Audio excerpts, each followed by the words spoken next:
5.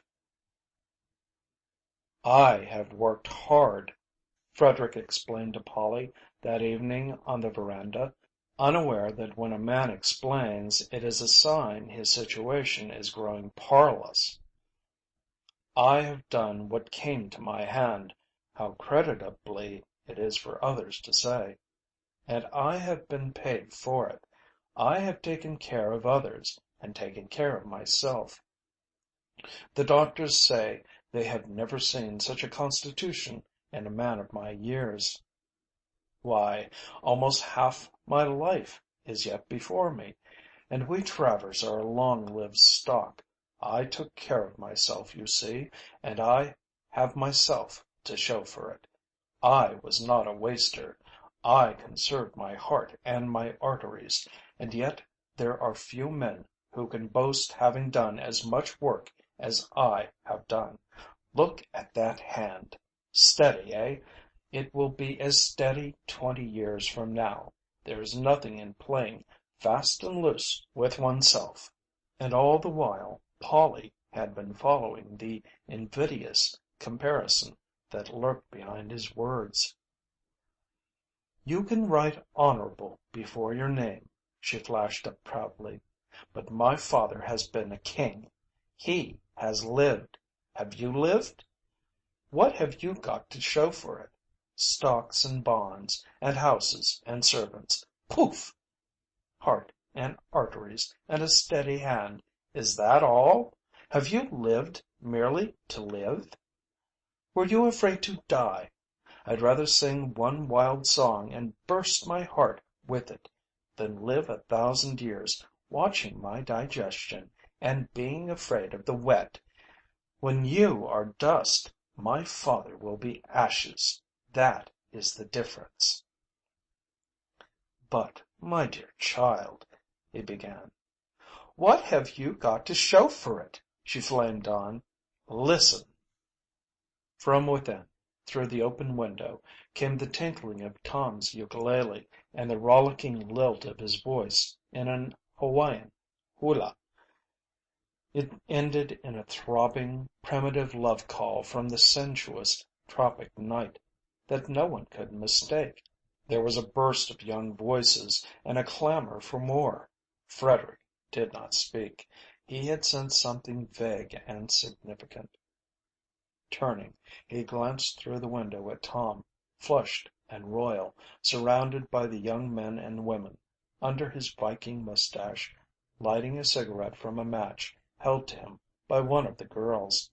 It abruptly struck Frederick that never had he lighted a cigar at a match held in a woman's hand. "Dr. Tyler says he oughtn't to smoke. It only aggravates," he said, and it was all he could say. As the fall of the year came on, a new type of men began to frequent the house. They proudly called themselves sourdoughs, and they were arriving in San Francisco on the winter's furlough from the gold diggings of Alaska. More and more of them came, and they preempted a large portion of one of the downtown hotels. Captain Tom was fading with the season, and almost lived in the big chair. He drowsed oftener and longer, but whenever he awoke he was surrounded by his court of young people, or there was some comrade waiting to sit and yarn about the good old gold days and plan for the new gold days. For Tom, Husky Travers, the Yukoners named him, never thought that the end approached. A temporary illness, he called it, the natural enfeeblement following upon a prolonged bout with Yucatan fever. In the spring he would be right and fit again. Cold weather was what he needed. His blood had been cooked. In the meantime, it was a case of take it easy and make the most of the rest. And no one undeceived him. Not even the Yukoners, who smoked pipes and black cigars and chewed tobacco on Frederick's broad verandas until he felt like an intruder in his own house. There was no touch with them. They regarded him as a stranger to be tolerated. They came to see Tom, and their manner of seeing him was provocative of innocent envy pangs to Frederick. Day after day he watched them. He would see the Yukoners meet, perhaps one just leaving the sick room, and one just going in. They would clasp hands, solemnly and silently, outside the door. The newcomer would question with his eyes, and the other would shake his head. And more than once Frederick noted the moisture in their eyes. Then the newcomer would enter and draw his chair up to Tom's, and with jovial voice proceed to plan the outfitting for the exploration of the upper Kuskokeem, for it was there Tom was bound in the spring. Dogs could be had at Larrabee's, a clean breed too, with no taint of the soft Southland strains. It was rough country, it was reported, but if sourdoughs couldn't make the traverse from Larrabee's in 40 days, they'd like to see Chechako do it in 60. And so it went, until Frederick wondered, when he came to die, if there was one man in the county, much less in the adjoining county, who would come to him at his bedside. Seated at his desk, through the open windows would drift whiffs of strong tobacco and rumbling voices, and he could not help catching snatches of what the Yukoners talked. "Do ye recollect that Koyukuk rush in the early '90s?" he would hear one say. "Well, him and me was partners then, trading and such. We had a dinky little steamboat, the Blatterbat. He named her that, and it stuck. It was a caution. Well, sir, as I was saying, him and me loaded the little Blatterbat to the guards and started up the Koyukuk, me firing and engineering, and him steering, and both of us deck-handed. Once in a while we'd tie to the bank and cut firewood. It was the fall, and mush ice was coming down, and everything getting ready for the freeze-up. You see, we was north of the Arctic Circle then, and still heading north. But they was 200 miners in there needin' grub if they wintered, and we had the grub. Well, sir, pretty soon they begun to pass us, drifting down the river in canoes and rafts. They was pulling out. We kept track of them. When 194 had passed, we didn't see no reason for keeping on, so we turned tail and started down. A cold snap had come, and the water was falling fast, and dang me if we didn't round on a bar upstream side. The Blatterbat hung up solid. Couldn't budge her. It's a shame to waste all that grub, says I, just as we was pulling out in a canoe. Let's stay and eat it, says he, and dang me if we didn't. We wintered right there on the Blatterbat, hunting and trading with the Indians, and when the river broke next year we brung down $8,000 worth of skins. Now a whole winter, just two of us, is going some, but never a cross word out of him. Best tempered partner I ever seen, but fight." "Huh," came the other voice.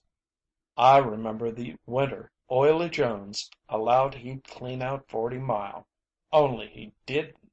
For about the second yap he let off he ran afoul of Husky Travers. It was in the White Caribou. 'I'm a wolf,' yaps Jones. You know his style, a gun in his belt, fringes on his moccasins, and long hair down his back. 'I'm a wolf,' he yaps, 'and this is my night to howl.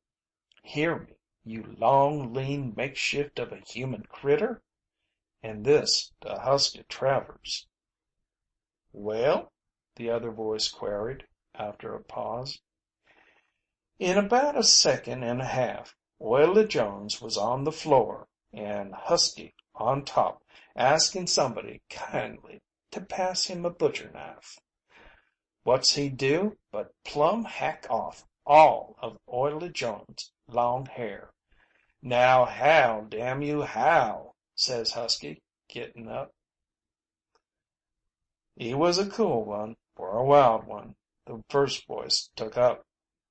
I seen him buck roulette in the Little Wolverine, drop 9,000 in 2 hours, borrow some more, win it back in 15 minutes, buy the drinks, and cash in. Dang me, all in 15 minutes. One evening Tom was unusually brightly awake, and Frederick, joining the rapt young circle, sat and listened to his brother's serio comic narrative of the night, of wreck on the island of Blang, of the swim through the sharks where half the crew was lost, of the great pearl which Dessaix brought ashore with him, of the head decorated palisade that surrounded the grass palace wherein dwelt the Malay Queen with her royal consort, a shipwrecked Chinese Eurasian,